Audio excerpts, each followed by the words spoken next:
welcome everybody to another great episode of Real Life Matters. Of course, I'm your host, DBoss, and I'm just encouraging everybody to like, subscribe, buy the products. If, any of my guests have come on and they have something, just do your due diligence, also leave comments because that helps in their ratings, so, if they have a book, they have a film, leave comments. It's very important. And it only takes a minute to do. Just leave a nice comment or just write it out. Now we are allowed to have an opinion because there's internet. So everybody can express their opinion on anything that they have. But I'm just letting everybody know that you can watch me from Monday to Friday from 10 p.m. to 12 a.m. Eastern Standard Time on Caribvision. And and if you haven't seen any of the episodes, you can also go to my YouTube channel, which is DBoss Networks. We're also on BellFibe in Canada here and channel 658. And all through the States, you can access to Caribvision. And if you want more personal touch, you could go to Caribvision's website, and you can also go and subscribe there. I think the fees like almost $2 or give and take $1.50. I can't remember. But it's around about that amount. And you can do so. That way you can see all the wonderful programs that are in Caribvision and which they have to offer. But anyways, the past few weeks I've been giving tips on, I hope everybody's laughing at least 15 minutes a day so they can release the stress, release the endorphins in your body. Also, it keeps your abs toned. And I'm not saying that you don't have to go do their gym, but you still have to do the gym along with that. If you don't have anybody to laugh with, you can put on something funny that you know that you will laugh, or you could laugh with somebody or tell jokes or something that you can keep that upbeat spirit so that you could laugh, because you don't want to have frown lines. You don't want to have to stern, because it takes a lot more energy to be mean and stern than one that if you have a more pleasant, and then you're putting out positive energy to people so that you feel good. You're always, and you're smiling and you're laughing, you always have an upbeat spirit. So anyways, I have a special person coming in today. And I know lately, I don't know, it's been Filmmaker for the last 2 weeks. But we were doing it. We've been doing it. So and here we go. We got another filmmaker, and he's done a lot of stuff for a lot of public figures and people in government and political people. So we're gonna find out what he does. And he also has an ID project, and he wrote his own documentary, his Dominica story. So we're gonna find out along everything about him and what his journey has been, and any battles that he's had, putting on this documentary and putting up, because they got something that always happens, or that's good. They got good and the positive, and you got the thing. So that now he's finally put out this documentary. So without no further ado, I introduce to you Richard and Etienne. Hi, DBoss. How's it going? How are you? I'm wonderful.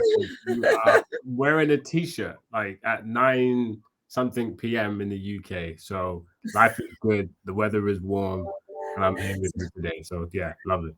So that means because you're wearing a t-shirt, that means it's warm weather. Oh yeah. We don't do t-shirts in the UK unless it's like over 20. Yeah. Oh, well, I see you take a little tip. You're smiling, you're laughing a bit, so that's gonna take something off of you. Yes, exactly. Loved your tips before. Yeah. But it works. A lot of people have been doing it and they're feeling a lot better about themselves, and you're putting out that positive energy. It helps warm up your vocal cords. Even if you're public speaking, you got to talk a lot that day, just do that. Yeah, I agree. Okay. All right. So, everybody here at Real Life Matters and stuff, like the viewers and everybody, we all like to say to know what is your background and where do you come from?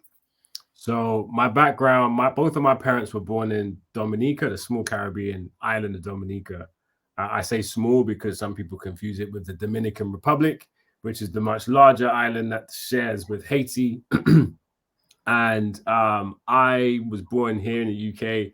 My parents came over to this country quite young. So they weren't quite the windrush generation, but I would say just after that, my dad came over here when he was 8. My mother, I think, just 11 years old. And my father actually never returned. to Dominica, and he sadly passed away quite early. He was 51 when he was, back in 2004. And my mother only just returned last year to see her mother, which was commendable, obviously, but just goes to show how long my parents have been, very UK citizens, and that in part was a large reason why I didn't go to Dominica until I decided to film that documentary, the ID project you just mentioned. Wow. So, well, that happens with a lot of people from the Caribbean islands, and not just the Caribbean islands, but everywhere they come, they go, migrate from somewhere else, and then they don't come back. Right. They just leave. We're gone. We're out. And maybe later on in life, they come back for vacation every so often. Yeah, and the thing is, it's like you get to a point where you become, how can I put it? So over here, when I was growing up, people would ask me where I'm from, and I'm like, oh, I'm from the UK, and they're like, no, like, where are you from? And so I would have to keep saying the UK, and then you go to Dominica, and then I'm like, I'm Dominican, and they're like, no, you're English boy, and I was like, oh man. So there is no sense of belonging or purpose, not purpose, belonging, identity, foundation. Right. So I just really encourage anyone who's not visited their country of heritage to just do it, because I mean, you hear people are African American, right? But we don't do that in this country. We don't say we are British Caribbean. Like, no, you're Canadian. You're Canadian. That's it. Yeah. A lot of people say, because I'm Canadian, my parents come from Barbados, and they say, no, you're Bayesian. So I just, you know what? We just, with all the multiculturalism and everything that's going on, you just leave it. So you just say, okay. And home becomes the place where your heart lays, or you lay your hat, as the song says. But ultimately, it doesn't have to be one place, and it's something that I'm learning and have learned over the past 18 or so years since my father passed. Okay, so what made you want to call the name ID Project? How did you come up with that inspiration? So with the logo, the spelling is a small I and a big D, and the reason how I came to that was the small I was representing me as an I, and then the big D is Dominica, this big place that seemed quite ominous. I can't even say the word, ominous. And what's the word? Daunting. Just it's this place that I was a little bit apprehensive maybe of going to, and it just seemed this kind of mystery, this enigma, because I always heard third-hand stories of the island and the country, and I had family relatives saying, "Oh, you wouldn't enjoy it. You'd find it boring, blah blah blah." And their story became my story. So there was just the mystery of this vast place, and so that's why I called it ID. And then the ID project was because I wanted it to actually become a series where others, because I have so many friends who have a similar story to me, where they're first generation Brits and have not gone back to their country of heritage. And so I had the idea of having the ID Project Barbados, the ID Project Antigua, or whatnot. And people can then go and I would film them, their journey back and follow their story. So that's how that came about. All right. So you've worked for the Prime Minister? Indeed, yeah, Theresa May. So that was 2017 to 2019. That was wild, in the sense that I was able to be present for historical moments, whether it was like Brexit, whether it was the UN General Assembly,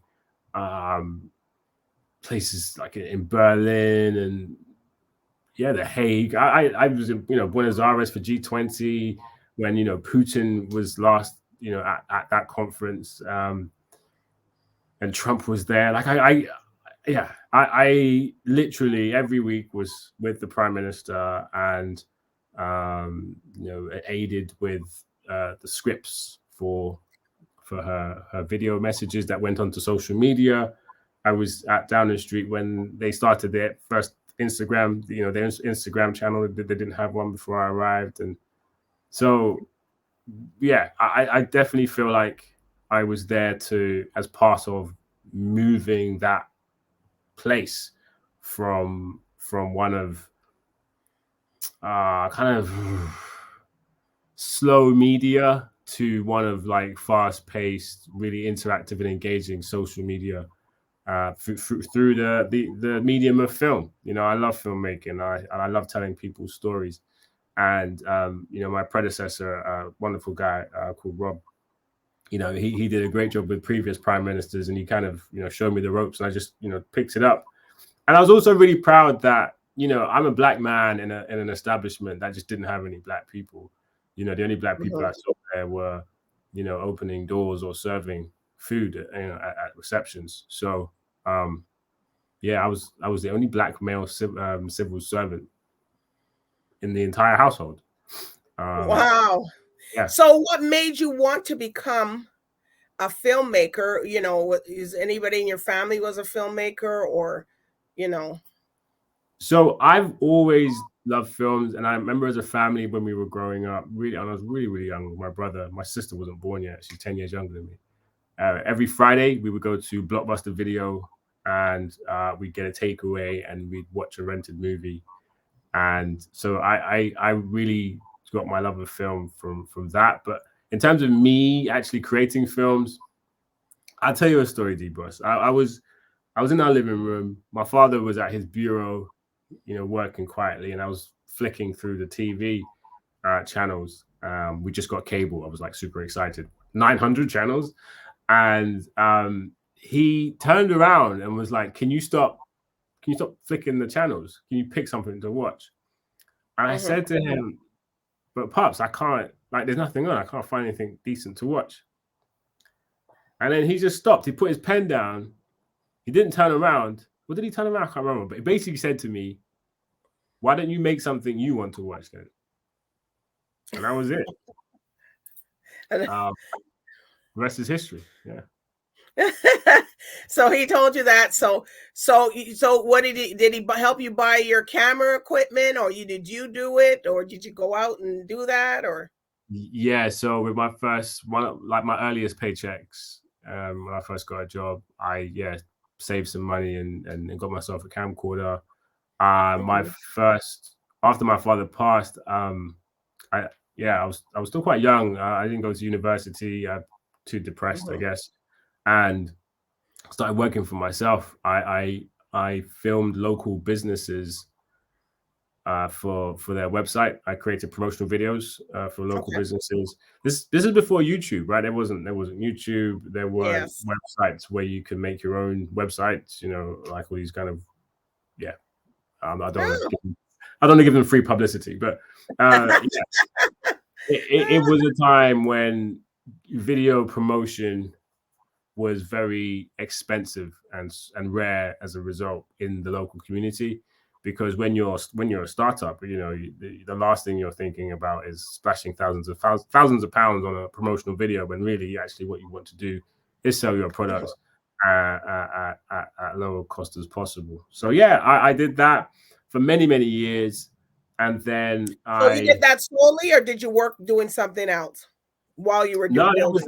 That was me. Yeah, I was a community guy, so it was great, because when it came to creating this documentary, what I managed to do was, so I wanted to raise some money for it, and so I held a pub quiz and a raffle, and I went around to local businesses and asked them to donate items that I could put up for raffle.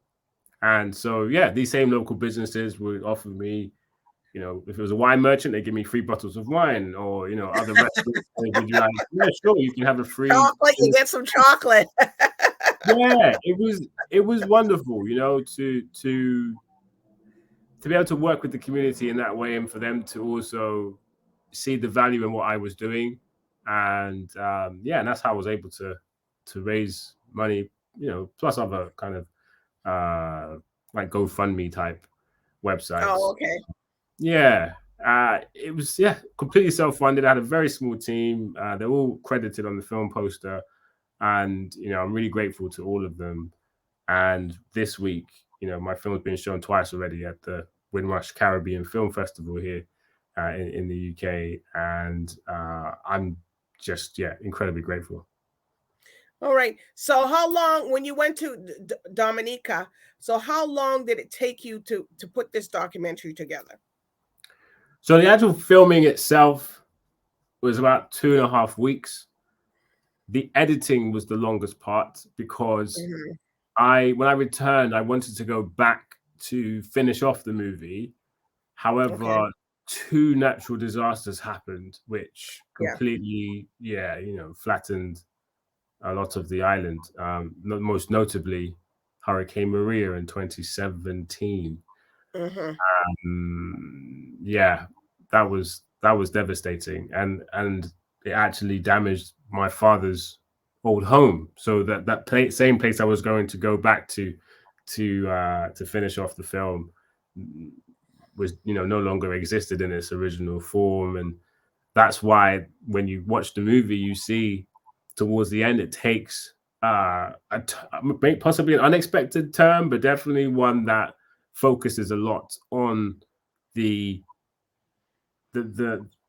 devastations of the effects of climate change, and how us in the West, you know, I don't know whether we are aware or understand that what we are doing is affecting the small island states who aren't polluting the oceans, aren't putting carbon emissions into the air and so forth at the rate that we are. And so, yeah, I didn't intend for the film to take that direction, but it has. And I think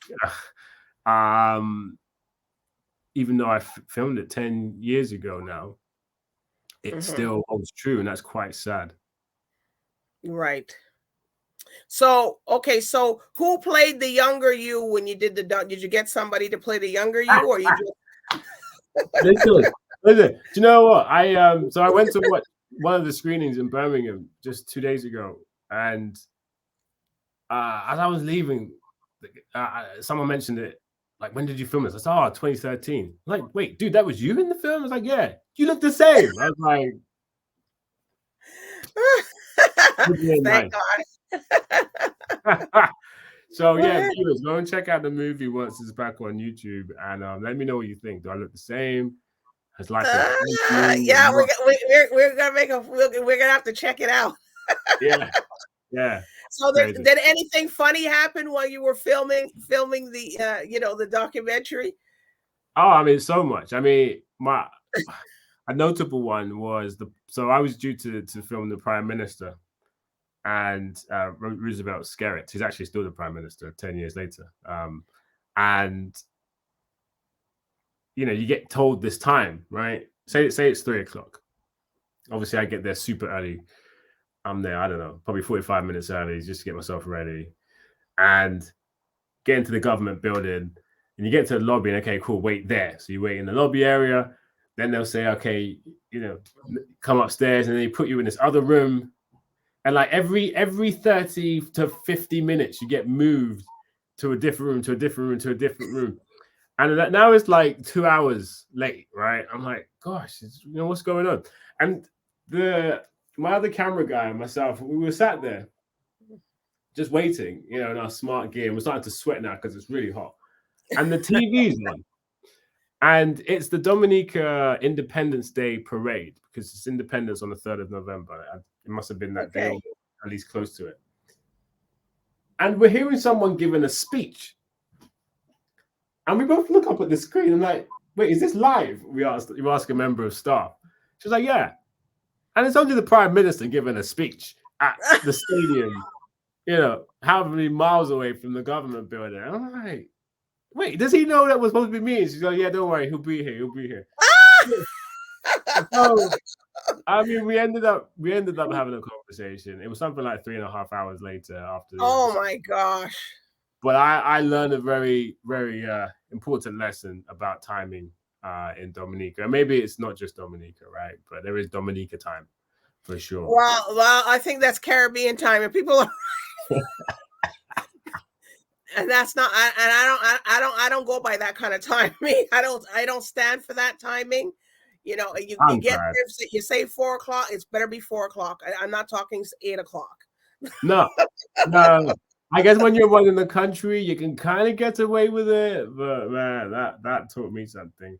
But then there were nice stories, you know, in terms of, so the day I was supposed to leave, so I had to get a connecting flight to Antigua to go back to the UK, and the airline Liat had a strike. They were striking. Oh my gosh!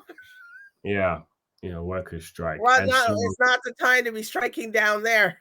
And you're not able to sleep in the airport because it closes. It's not like most international. Oh, it does? Okay. Yeah. So I'm like, oh wow, okay. So what? I'm gonna have to sleep on the street overnight, and it's, you know, when it gets dark in the Caribbean, it gets dark, right? Yeah. So it's real dark. Real dark, and I don't know where I was, what to do. My phone battery was dead. Or some connection issues, and then I noticed I had a card in my pocket, and it was the driver who took me and the camera guy around that day when we filmed the Prime Minister, and I managed to borrow a phone, use a phone to call him to ask him if he knew of any, you know, hotels or anything nearby that I could stay at. And then he was like, hold on 1 second. And then I hear all this muffling, like, so he's like, and then he comes back to the phone and says, yeah, my wife said you can come and stay here. And so I was like, what? Like, dude, you don't even know me. Like, your wife doesn't even know me. But, you know, they were so kind, and they, you know, put me in one of their son's room, and then, you know, took me back to the airport in the morning. I just felt so blessed. I felt like my dad, blessed, exactly. I felt like my dad was watching over me that day, and like all my ancestors. Like it was just one of those kind of days, and that's always stuck with me. So, you know, there were some crazy moments, but there were also some really touching, heartfelt moments. So what's the national dish for Dominica? What's the national dish? At the moment, it's callaloo. Before it was mountain chicken, which is basically frog legs. Oh, it's that French legacy, right? So you ate it? You ate it? Not in Dominica, but I did have it before I flew out as a pet. Yeah, so you know, I was talking about the raffle, the restaurants that gave out like some prizes. One of them was a French restaurant, and they offered a free dinner for 2. And he said, "I'll only give it to you if you eat these frog legs." And I was like, "Oh man!" So yeah, they said it tastes like chicken, but I don't know. I would say it was actually. Do you know what? It was quite tender. It was almost like, you know, like the thigh meat of chicken, that dark kind of texture. It was it was all right. It was all right. So that's mountain chicken. So at least people, you'll know what mountain chicken is now. Okay. So you better make sure it's frog legs. Hello. So if they tell you mountain chicken, don't think it's coming from some kind of wild game. It's frog legs. Exactly. Yeah. All right. So what we're gonna do? We're gonna watch the trailer, you know, of this, and we're gonna, you know, people comment on it, go to it, and see it, and we'll be right back. We're watching this now. Hi Richard, it's Mom. I'm just ringing just to tell you I love you. Have a good time. Take care. Just text us when you arrive. Let us know that you've arrived, and hope everything goes all right for you. Okay. All right. Speak to you later. Love you. Bye bye.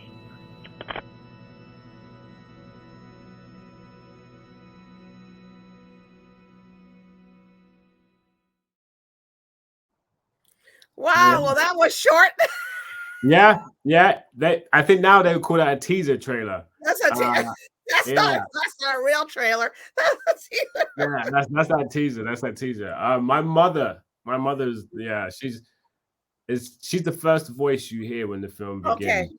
It is that voicemail. And I remember, so my mother didn't really talk much about Dominica at all. And in fact, before I was going, she didn't really say much, which I thought was quite odd, knowing that I was going to stay at her parents for the first 2 nights. And so I received that voicemail, I think just before I was taking off. To leave Heathrow. Okay. And I thought, wow, I mean, even the words "I love you" were we didn't say it very often as a family. Yeah, Listen, you're going I away. was just like, wow, yeah. Let me save this. And I obviously asked her permission if I could use it in the movie. She was like, yeah, sure. But So what more are we gonna expect? There's something else you're brewing and you're doing? So what am I brewing in the background? I'm working behind the scenes with a lot of other filmmakers. So I don't have a solo project in the works at the moment, but I am working with a lot of other people who want to tell some really awesome stories, and I'm looking forward to promoting that. I mean, for example, there's one filmmaker who I don't know if I should mention him just now, but there's a tribe or a community within Dominica called the Kalinagos, and they're protected peoples. UNESCO, is it UNESCO protected World Heritage site, and so his film is about them and following their chief of the peoples there. I never actually got to meet them when I was in Dominica, and I definitely wanted to do that on my return, and I will return if I want to go to Carnival next year, so in February. So yeah, anyone going to Dominica in February, please look out for me. I will be drunk. All right. All right. All right. So, are there any shout outs that you want to give to anybody regarding your film? Yeah, I definitely want to shout out my mom first and foremost.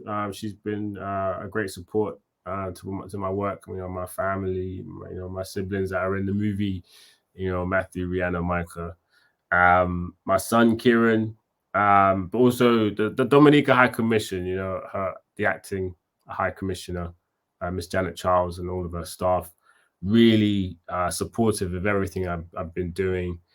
Also, the former High Commissioner as well, Miss Francine Barron. I believe she's Foreign Minister now for Dominica.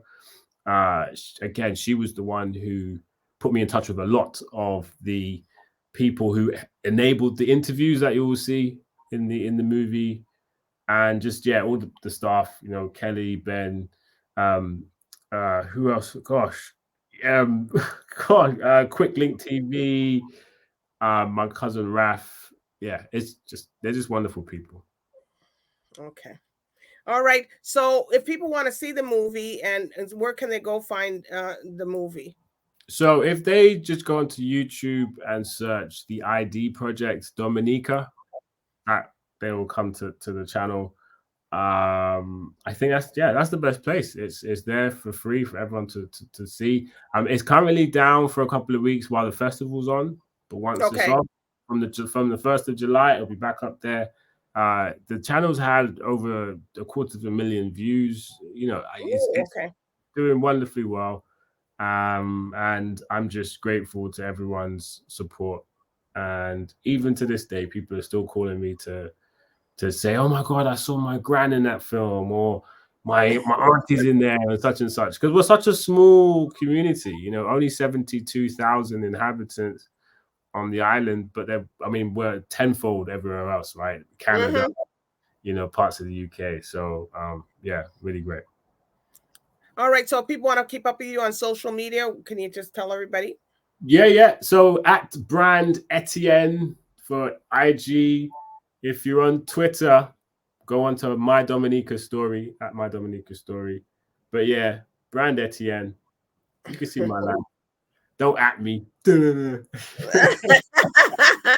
Well, it's been a pleasure, Richard, retelling us about your journey and, you know, giving a bit of a lot of the Dominica culture in there and letting everybody know. And it's not Dominican Republic, people, it's Dominica. So, so, you know, a lot of people get it mixed up, but, you know, not this one. So, you know, I encourage people to go watch the film. It's very good for him. And, you know, also leave the comments. And, you know, I welcome you to come back when you got something else brewing. So you come back, you know, we don't want to see just one time. That's a one-off. Thank you, DBoss. Yeah, and thank you as well, DBoss, for just having me on, and to all your listeners and viewers. I really appreciate it. Thank you so much. All right. So I do want to thank the viewers tonight for tuning in here with Richard Etienne. You know, he's doing the ID project for Dominica. And, you know, follow him. Go see what you have to do. You know, do all the things I tell you guys to do at the beginning so that everybody can get their thing. You know, pay for the streaming if you have to pay for something. You know what I mean? And they don't charge a lot for stuff. So anyways, good night and bye for now.